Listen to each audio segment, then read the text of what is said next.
Dobrý deň, zdraví vás Michaela z advokátskej kancelárie Leoni Legal. Špecializujem sa na vymáhanie nezaplatených faktúr z obchodného styku medzi slovenskými podnikateľmi. Moji klienti často volajú do advokátskej kancelárie a pýtajú sa: Pani doktorka, ako je to možné, že dlžník, ktorý týždne nekomunikoval, zrazu po zaslaní predžalobnej výzvy z advokátskej kancelárie svoj dlh i hneď uhradil? Nuž, nie je v tom žiadna mágia. Advokátska kancelária Leoni Legal už totiž v predžalobnej výzve dlžníkovi vyčísli všetky položky, ktoré bude musieť platiť v exekúcii.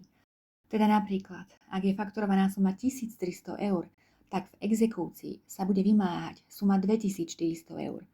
A to už dokáže dlžníka presvedčiť, aby svoj dlh uhradil mimosúdne. Nemyslíte? V prípade, že máte nezaplatenú faktúru, s vymáhaním nečakajte. Čím dlhšie čakáte, tým sa zvyšuje zbytočne riziko, že sa vaša pohľadávka nemusí vymôcť ani v exekúcii. Pošlite mi nezaplatenú faktúru cez web leonilegal.sk cez nezáväzný objednávkový formulár. Prvotná analýza je bezplatná. A nielen to.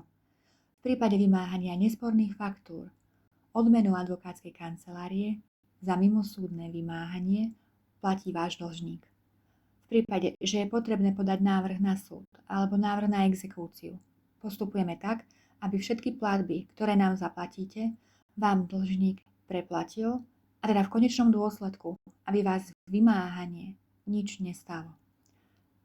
A ja sa teším na spoluprácu.